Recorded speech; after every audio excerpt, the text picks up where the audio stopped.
नमस्कार। Political science की इस ऑनलाइन क्लास में आप सभी का स्वागत है।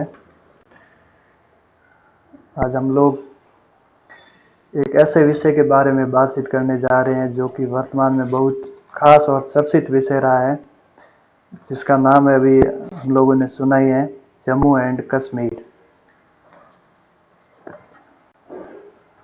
भारत का एक राज्य हुआ करता था जम्मू एंड कश्मीर, जिसे अब वर्तमान में वो केंद्र शासित प्रदेश के रूप में बदल दिया है। जम्मू कश्मीर के मसले पर बातचीत करेंगे तथा उसी के साथ हम लोग देखेंगे धारा 370 क्या है और धारा 35A क्या है। इनके बारे में हम अभी चर्चा करेंगे। इससे पहले भारत के संविधान की अगर बात की जाए तो भारत के संविधान के अंदर 25 भाग है। There is the 25 part of the Indian constitution. 25 भाग है। 25 भाग अब अगर बात की जाए तो भारतीय संविधान के अंदर 395 अनुच्छेद है। 395 अनुच्छेदों को अलग अलग पार्ट में रखा हुआ है। जैसे एक पार्ट 1 के अंदर आपके आ जाएगा, जैसे पार्ट 1 तो उसमें आ जाएगा संघ व उसका राज्य क्षेत्र। संघ व उसका राज्य क्षेत्र। पार्ट 2 की अगर बात की जाए तो इसमें आ जाएगा नागरिकता।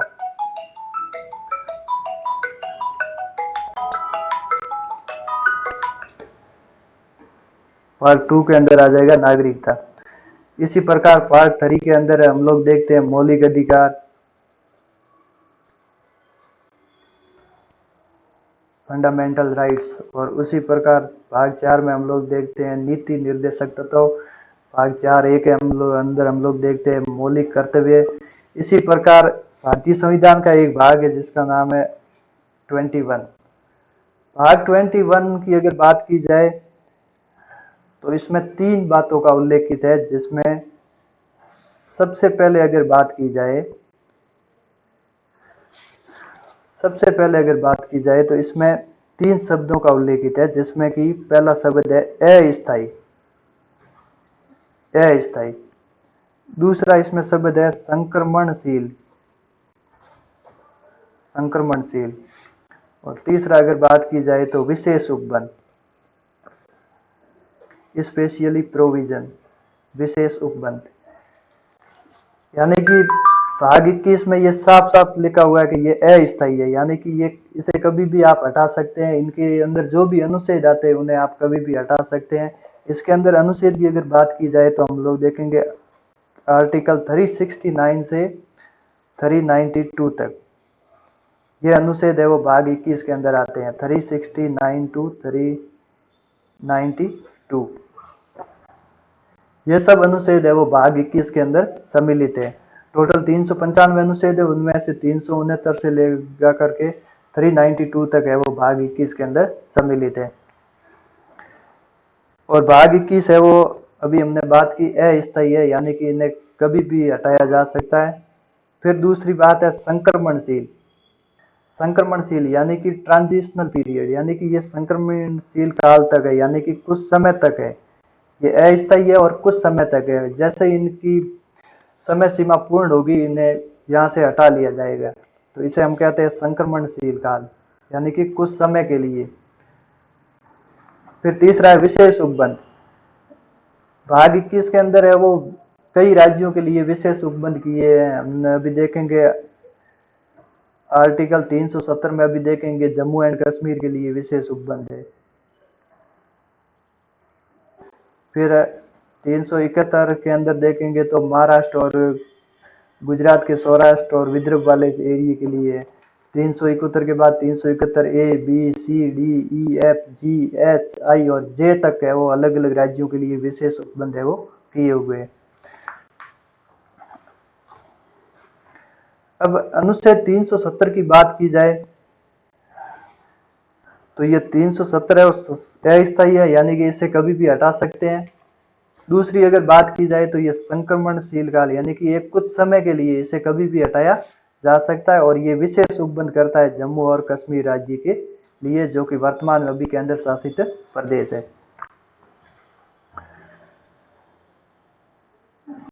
जम्मू कश्मीर मुद्दा बहुत खास है। इसके बारे में किस प्रकार ये अनुच्छेद 370 आया और किस प्रकार ये लागू हुआ, इसके बारे में हम अभी चर्चा करेंगे।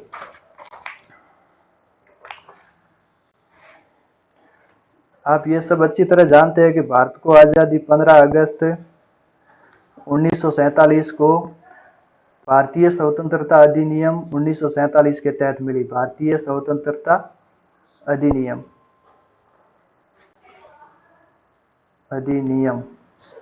1947, इसके तहत भारत को आज़ादी मिली थी।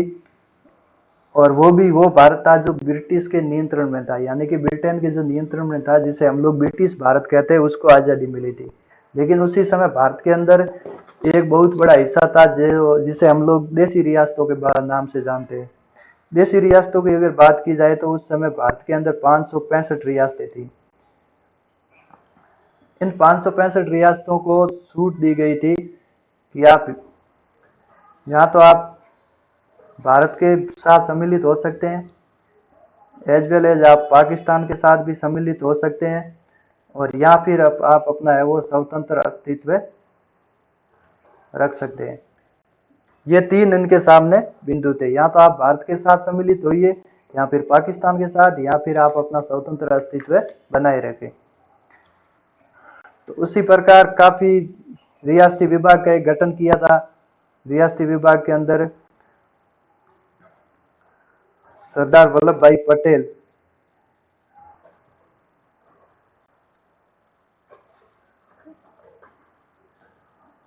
रियासती विभाग के मुख्य व्यक्ति थे, जिनके द्वारा संपूर्ण भारतीय रियासतों का एकीकरण किया गया था। और उनके साथ में एक और व्यक्ति थे जिनका नाम था वीपी मेनन। वीपी मेनन, इन दोनों के द्वारा भारतीय जो रियासतें थी, स्वतंत्र रूप से जो रहना चाहती थी, या जो भारत में मिलना चाहती थी, या पाकिस्तान में मिलना चाहती थी, उनको भारत में मिलाने का जो कार्य किया था वो सरदार वल्लभ भाई पटेल और वीपी मेनन के द्वारा किया गया था।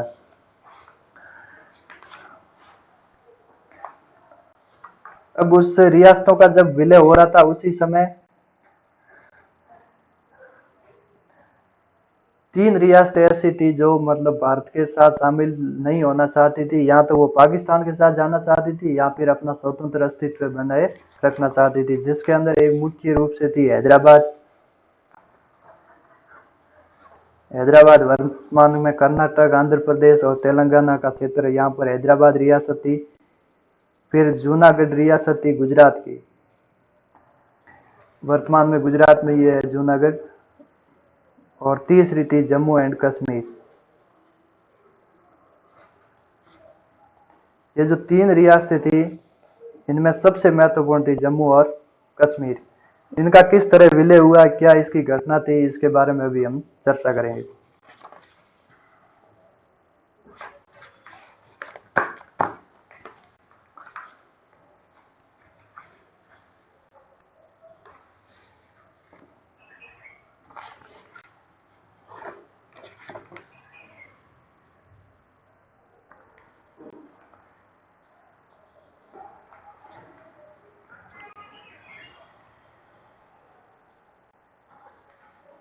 फिफ्टीन अगस्त 1947 को जब भारत आजाद हुआ, उस समय जम्मू कश्मीर भारत का हिस्सा नहीं था।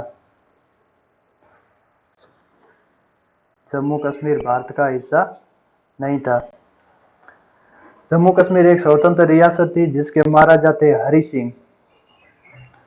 और हरि सिंह ने न तो भारत के साथ विलय की घोषणा की और न ही पाकिस्तान के साथ विलय की घोषणा की। उन्होंने स्टैंड स्टील एग्रीमेंट अपनाया। स्टैंड स्टील एग्रीमेंट यानी कि यथास्थिति समझौता। यथास्थिति समझौता यानी कि वो जैसा है वैसा ही रहेंगे, न तो पाकिस्तान के साथ में जाएंगे और न ही भारत के सामने जाएंगे। फिर बाद में धीरे धीरे हालात बदले और पाकिस्तान ने वो फिर जम्मू कश्मीर पे आक्रमण कर दिया। और उसी आक्रमण के बाद में 26 अक्टूबर 1947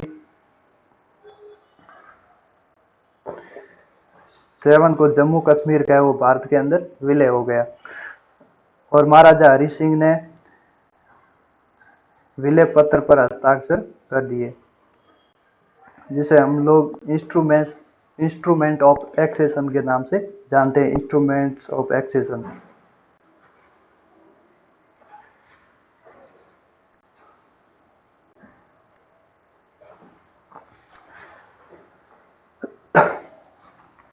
छब्बीस अक्टूबर 1947 को है वो जम्मू कश्मीर का है वो विलय भारत के अंदर हो गया था।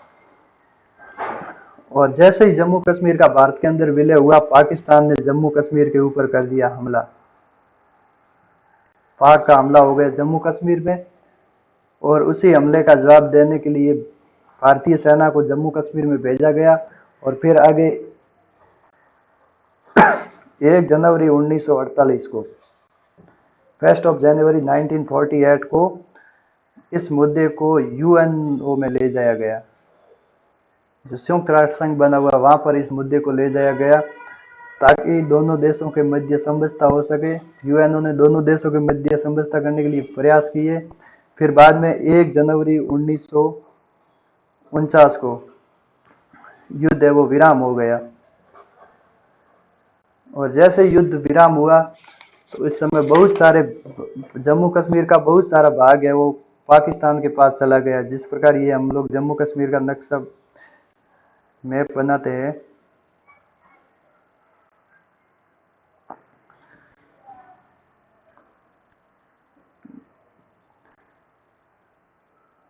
इसका ये वाला जो हिस्सा है इस लाइन से, यहाँ पर सियाचिन ग्लेशियर है। सियाचिन ग्लेशियर का भी 1/3 भाग और 2/3 वर्तमान में भारत के पास है। ये जो लाइन है, इस लाइन के इधर वाला जम्मू कश्मीर का हिस्सा है वो पाक ने अधिकृत कर दिया, यानी कि पाकिस्तान के कब्जे में चला गया। कब? 1 जनवरी 1949 को। और बाकी वाला जो हिस्सा बचा वो भारत के अधीन में आ गया, बहुत बड़ा हिस्सा भारत के पास रह गया। और यहीं पे युद्ध विराम हो गया, जिसे हम लोग सीज फायर कहते हैं। और ये जो लाइन है इसे एलओसी बोलते हैं, लाइन ऑफ कंट्रोल। और ये जो क्षेत्र है इसे हम कहते हैं पीओके, पाक ऑक्यूपाइड कश्मीर, पाकिस्तान अधिकृत कश्मीर, जो कि कश्मीर पाकिस्तान का नहीं था, लेकिन पाकिस्तान ने युद्ध के दौरान है वो उसको अधिकृत कर दिया था। इसी बीच भारतीय संविधान का निर्माण चल रहा था। आपको पता है 9 दिसंबर 1947 से भारतीय संविधान का निर्माण शुरू हुआ, जो कि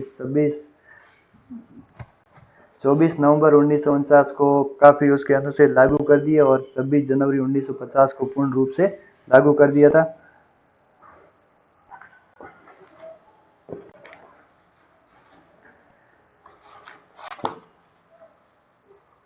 जब संविधान का निर्माण चल रहा था तो तब जम्मू कश्मीर के एक बहुत लोकप्रिय नेता हुए करते थे उस समय, जिनके नाम था शेख अब्दुल्ला।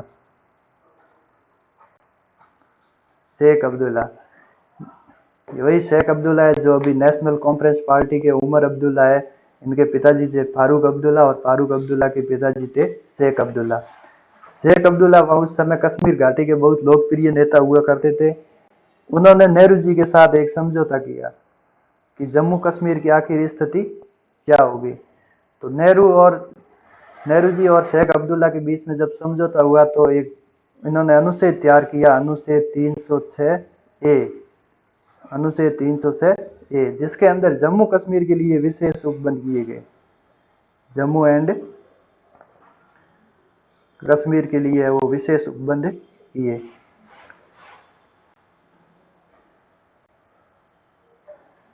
यह अनुच्छेद 13 अक्टूबर 1949 को संविधान सभा में रखा गया। उस समय संविधान का निर्माण हो रहा था, तो 13 अक्टूबर 1949 को यह संविधान सभा में रखा गया। और 17 अक्टूबर 1949 को संविधान सभा ने इसे पास कर दिया। जिस प्रकार वर्तमान में संसद में बिल रखते हैं और उसे पास करते हैं, उसी प्रकार संविधान सभा में भी ये मुद्दा रखा गया था। और 13 अक्टूबर 1949 को संविधान सभा में ये मुद्दा रखा गया और 17 अक्टूबर 1949 को संविधान सभा में ये पास हो गया।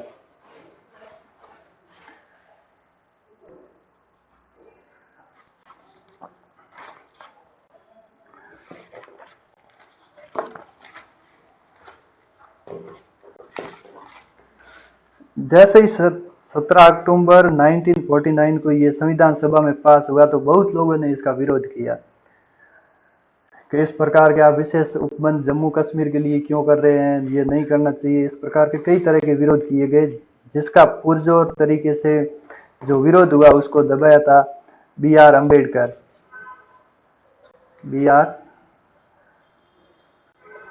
अम्बेडकर, उन्होंने इस विरोध को दबाया और अनुच्छेद 306A को लागू किया था। फिर यह अनुच्छेद 306A जब भारत का संविधान लागू हुआ उस समय यह अनुच्छेद 306A है वो बदलकर 370 के रूप में अस्तित्व में आया। 370 के रूप में जो प्रावधान 370 में भी वो 306A में पहले थे, लेकिन जैसे ही भारतीय संविधान लागू हुआ तो ये 306A से हटा दिया और 370 के अंदर शामिल कर दिया। कैपिटल ए यानी कि इसे बाद में जोड़ा गया था।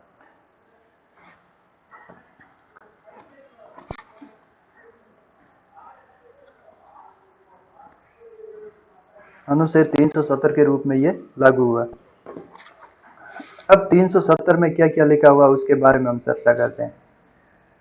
अनुच्छेद 370 की अगर बात की जाए तो इसमें 3 बातों का उल्लेख है।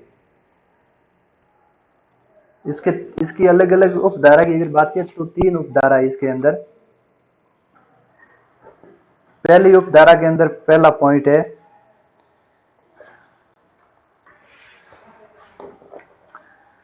भारतीय संविधान के अंदर अगर बात की जाए तो संघ सूची, राज्य सूची और समवर्ती सूची की हमने बात सुनी होगी। संघ सूची जिस पर कानून बनाने की शक्ति है वो संसद के पास होती है,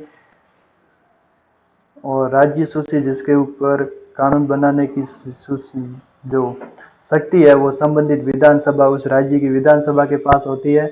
और समवर्ती सूची ऐसी है जिस पर विधानसभा भी कानून बना सकती है और संसद भी कानून बना सकती है।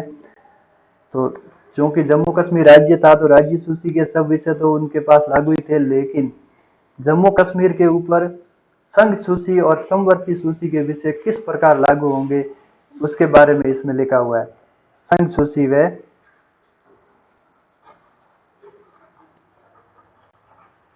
राज्य सूची, संघ सूची व राज्य सूची के विषय जम्मू कश्मीर के ऊपर किस प्रकार लागू होंगे और किस प्रकार लागू होंगे अगर बात की जाए तो राष्ट्रपति उन्हें लागू कर सकता है।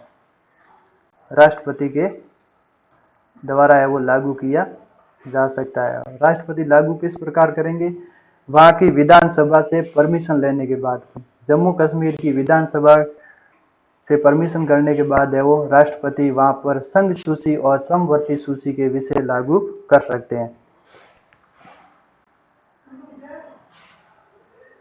फिर नंबर 2 में लिखा हुआ है जम्मू कश्मीर भारत का अभिन्न अंग है। जम्मू कश्मीर भारत का अभिन्न अंग है। Jammu and Kashmir is a part of the India. इसमें यह नहीं लिखा हुआ कि जम्मू कश्मीर भारत का अभिन्न अंग है, ये 370 में ये नहीं लिखा हुआ है। 370 में ये लिखा हुआ है कि जम्मू कश्मीर के ऊपर भी वही प्रावधान लागू होंगे जो अनुच्छेद 1 में लिखे हुए हैं। यानी कि अनुच्छेद 1 के आपको पता है जिसके अंदर लिखा हुआ है India that is Bharat shall be union of states, यानी कि इंडिया जो कि भारत है राज्यों का संघ होगा। और उसमें कौन कौन से राज्य हैं तो उसमें लिखा हुआ है, इसमें वह राज्य उल्लेखित है जो अनुसूची 1 में अनुसूची 1 में जो विनिर्दिष्ट है, यानी कि अनुसूची 1 में जो लिखे हुए वही राज्य, और अनुसूची 1 के अंदर जम्मू कश्मीर का नाम भी लिखा हुआ है। यानी कि यूं कह सकते हैं डायरेक्ट अनुच्छेद 1 के अंदर भी जम्मू कश्मीर है और जम्मू कश्मीर वही बात यहाँ पे लिखी हुई है कि अनुच्छेद 1 में जिस तरह जम्मू कश्मीर भारत का हिस्सा है उसी तरह अनुच्छेद 370 में भी जम्मू कश्मीर है वो भारत का अभिन्न अंग है। फिर इसके अंदर एक और धारा है तीसरी जिसके अंदर ये लिखा हुआ है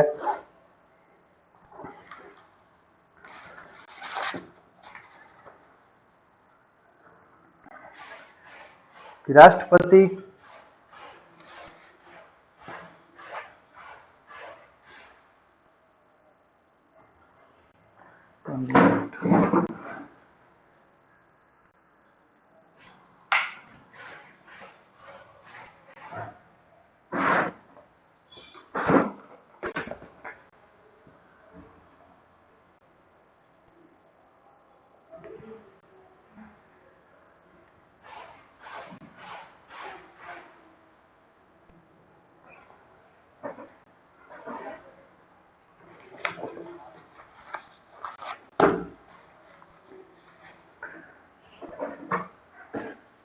इसमें भाग 3 के अंदर लिखा हुआ है कि भारतीय संविधान के अन्य प्रावधान जम्मू कश्मीर के ऊपर किस प्रकार लागू होंगे, उसकी बात है वो उसमें की हुई है। यानी कि राष्ट्रपति है वो ऑर्डर के द्वारा है वो भारतीय संविधान के अन्य उपबंध है वो उसके अंदर लागू कर सकते हैं। राष्ट्रपति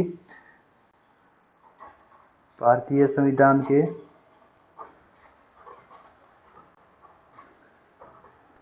अन्य अनुच्छेद या उपबंध है वो राष्ट्रपति लागू कर सकते हैं।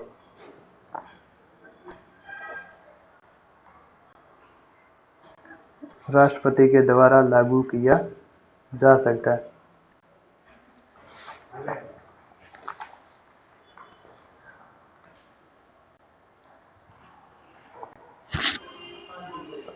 अनुच्छेद 370 जिसमें 3 धारा है, जिसके अंदर पहले की अगर फर्स्ट अगर बात की जाए तो इसमें लिखा हुआ है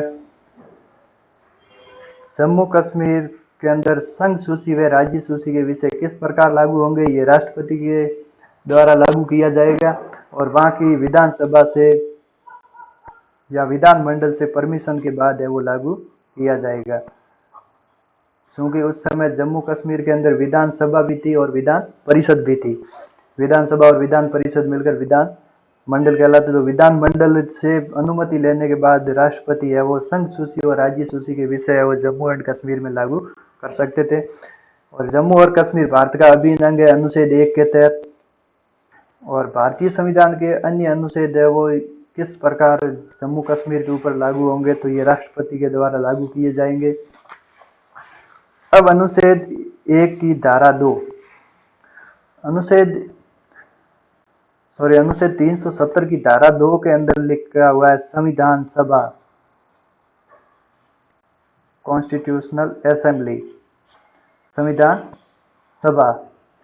यानी कि जम्मू कश्मीर की संविधान सभा का इसमें उल्लेख है। जम्मू कश्मीर की संविधान सभा जो कि 1957 में ही समाप्त हो गई थी, उसका यहाँ पर उल्लेख है।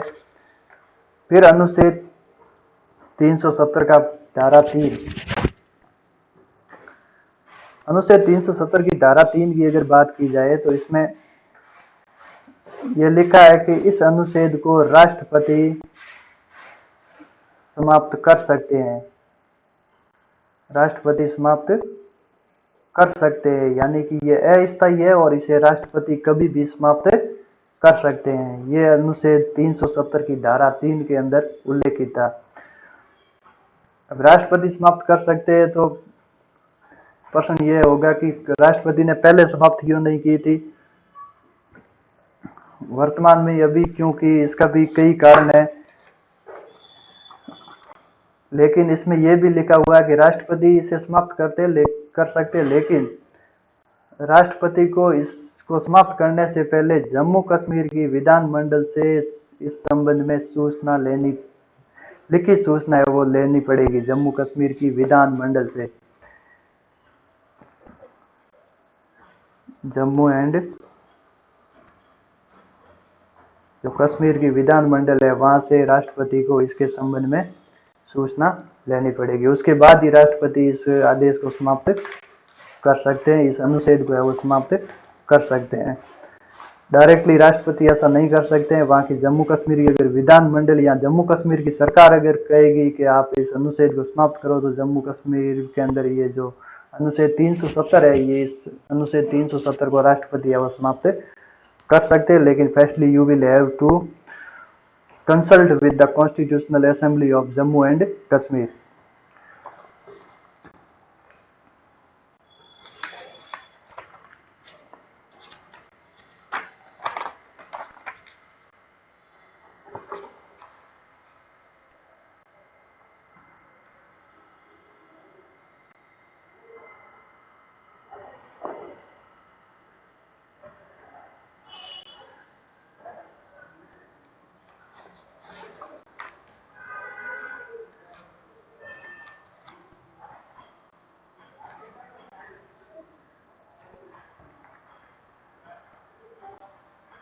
धारा 3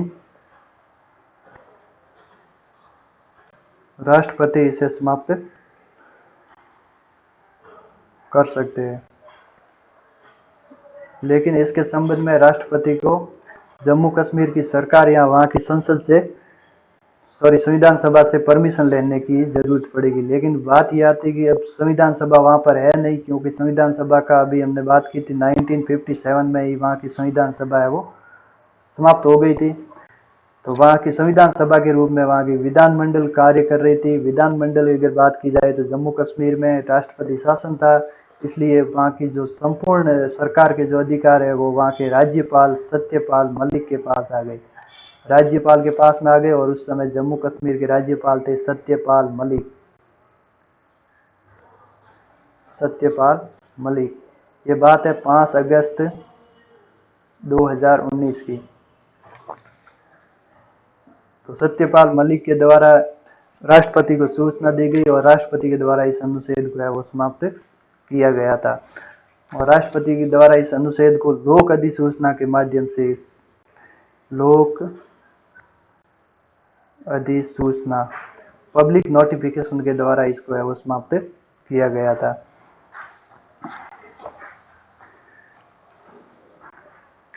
इस अनुच्छेद को समाप्त करने के लिए किसी भी प्रकार के भारत के संविधान संशोधन की जरूरत नहीं पड़ी, क्योंकि इसे केवल राष्ट्रपति समाप्त कर सकते हैं।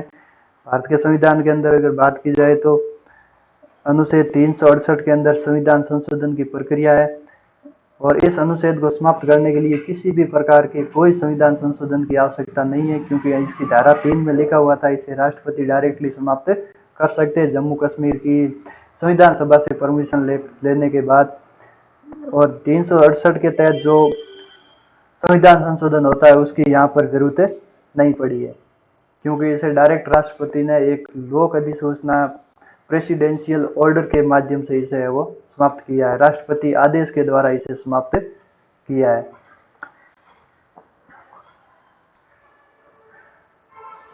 तीन सौ सत्तर की अगर बात की जाए तो ये पूरी तरह से समाप्त नहीं है, पूरी तरह से समाप्त नहीं है।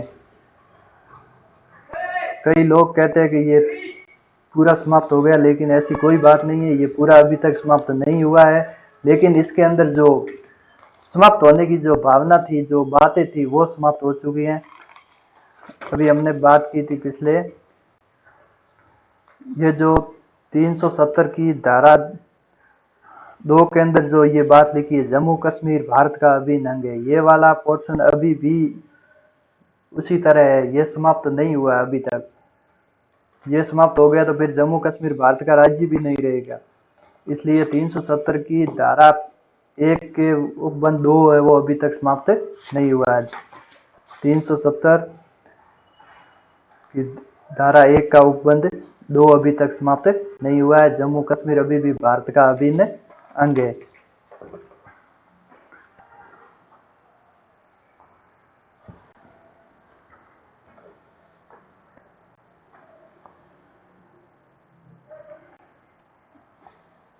ये थी बात 370 की। अभी हम लोग बात करते हैं अनुच्छेद 35A। ये क्या है? अनुच्छेद 35A।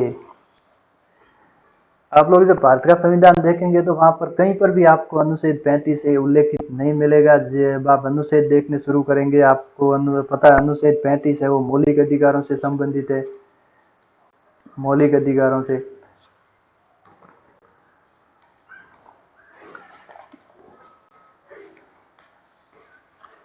और अनुच्छेद 35 के बाद अगर आप डायरेक्ट देखेंगे तो अनुच्छेद 36 आ जाएगा। अनुच्छेद 36 जो कि नीति निर्देशक तत्व है, नीति निर्देशक तत्व है। भाग 3 है ये, और ये आपका हो जाएगा भाग 4। लेकिन कहीं पर भी इन दोनों के बीच में आपको अनुच्छेद 35A दिखाई नहीं देगा। इसका एक कारण है, भारत के संविधान की अगर बात की जाए तो भारत का संविधान 4 चीजों से मिलकर बनता है।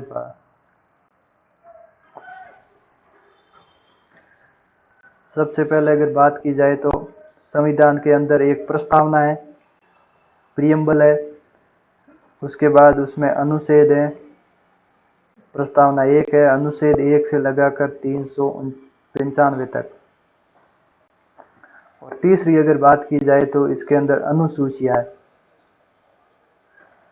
और अनुसूचियां है 12 टोटल, 1 से 12। और उसके बाद में है परिशिष्ट। यानी कि भारत के संविधान के अंदर दो परिशिष्ट है। इन चार चीजों से मिलकर भारत का संविधान बनता है। एक तो प्रियम्बल प्रस्तावना, अनुच्छेद और अनुसूचियां और परिशिष्ट।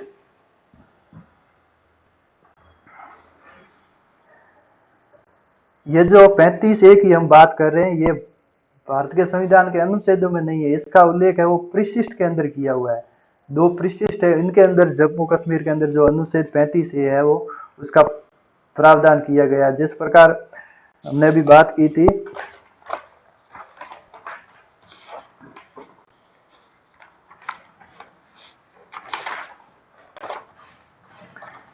कि भारतीय संविधान के अन्य अनुच्छेद किस प्रकार जम्मू कश्मीर में लागू होंगे, राष्ट्रपति के द्वारा इसे अलग अलग तरह से वो लागू किया जा सकता, तो वो राष्ट्रपति ने इन परिशिष्ट के माध्यम से ही जो है वो अन्य अनुच्छेद लागू किए। उसी प्रकार उन्होंने 35A भी लागू किया था। ये भी भारत के राष्ट्रपति के द्वारा ही जोड़ा गया था। उस समय 1954 में यह अनुच्छेद जोड़ा गया था। उस समय भारत के राष्ट्रपति थे डॉक्टर राजेंद्र प्रसाद, जिनके द्वारा 1954 में 35A नामक ये परिशिष्ट के अंदर धारा है वो जोड़ी गई थी। और उसके अंदर जम्मू कश्मीर के जो स्थायी नागरिक है 1954 में राजेंद्र प्रसाद, और इसमें जो जम्मू कश्मीर के स्थायी नागरिक है उनको परिभाषित किया हुआ है। स्थायी नागरिक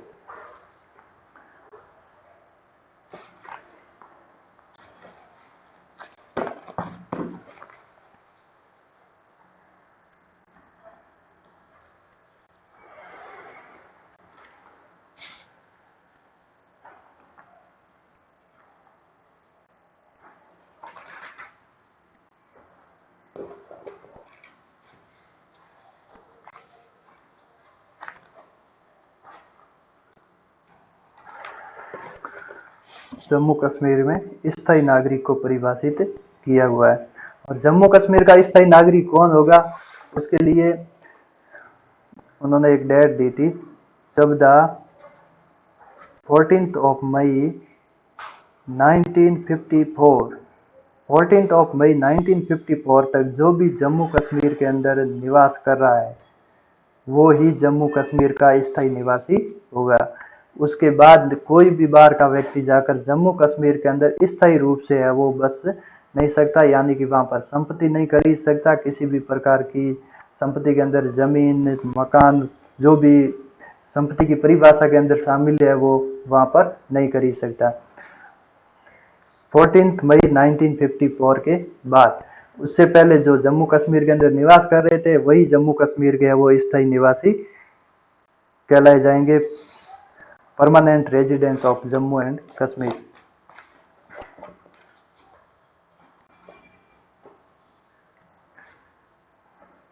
इसमें स्थायी नागरिक के साथ साथ ये भी मतलब परिभाषित किया हुआ है कि जम्मू कश्मीर की अगर कोई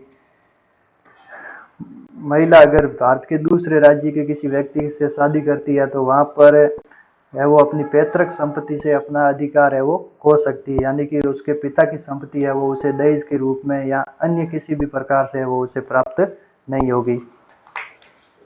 लेकिन अगर जम्मू कश्मीर में की है तो वहां पर उसको पूर्ण रूप से वो प्राप्त होगी।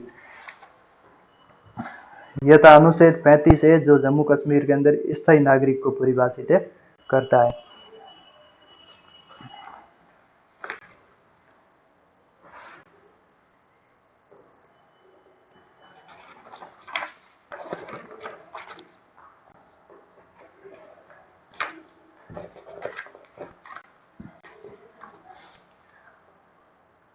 अनुच्छेद 370 को राष्ट्रपति आदेश द्वारा ही समाप्त किया गया है। राष्ट्रपति आदेश द्वारा इस अनुच्छेद को समाप्त करने के लिए किसी भी प्रकार के संविधान संशोधन की कोई आवश्यकता नहीं थी। इसे राष्ट्रपति आदेश के द्वारा समाप्त किया गया। कई लोग ये समझ के बैठ जाते हैं कि अनुच्छेद 370 को समाप्त करने के लिए है वो संविधान में संशोधन किया गया, लेकिन ऐसी कोई बात नहीं है। संविधान में संशोधन इसमें नहीं किया गया है, क्योंकि इसमें 370 की धारा 3 में स्पष्ट लिखा हुआ था कि जम्मू कश्मीर की संविधान सभा से परमिशन लेने के बाद में राष्ट्रपति है वो इसे समाप्त कर सकते थे, लेकिन राष्ट्रपति ने इसे डायरेक्टली है वो जम्मू कश्मीर में, चूंकि वहाँ पर राष्ट्रपति शासन था, इसलिए संपूर्ण अधिकार है वो राज्यपाल के पास थे और राज्यपाल के द्वारा लिखित सूचना के आधार पर जम्मू कश्मीर में है वो ये अनुच्छेद 370 यहाँ से हटा लिया गया है। अब बात यह है कि क्या इसे सुप्रीम कोर्ट यानी भारत का उच्चतम न्यायालय वहां पर इसे चुनौती दी गई है। चुनौती अगर बात की जाए तो इससे एक प्रकार से चुनौती दी गई है कि जम्मू कश्मीर में संविधान सभा नहीं है तो राष्ट्रपति ने किसकी परामर्श पर यह है वो अनुच्छेद 370 को हटाया है। तो अगर बात की जाए संविधान सभा की तो संविधान सभा वहां पर जम्मू कश्मीर में 57 में समाप्त हो गई थी, इसलिए संविधान सभा नहीं होने पर वहां की संविधान सभा की तरह काम करेगी विधानमंडल, और विधानमंडल क्योंकि उस समय राष्ट्रपति शासन था इसलिए विधानसभा मंडल के जो भी कार्य थे वो राज्यपाल के द्वारा किए जाते हैं और राज्यपाल ने वो सूचना दे दी थी, इसलिए राष्ट्रपति ने इसे समाप्त कर दिया गया है।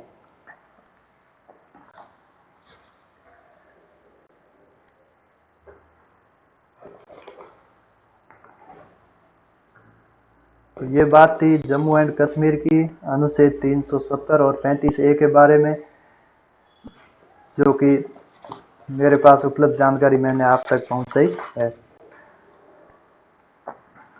और भी आगे अलग अलग विषय के ऊपर हम लोग बातचीत करेंगे, जिसके ऊपर अगला जो पार्ट है वो हम लोग बात करेंगे आरक्षण के बारे में। तो वीडियो को अधिक से अधिक शेयर करें और चैनल को सब्सक्राइब करना ना भूलें। धन्यवाद।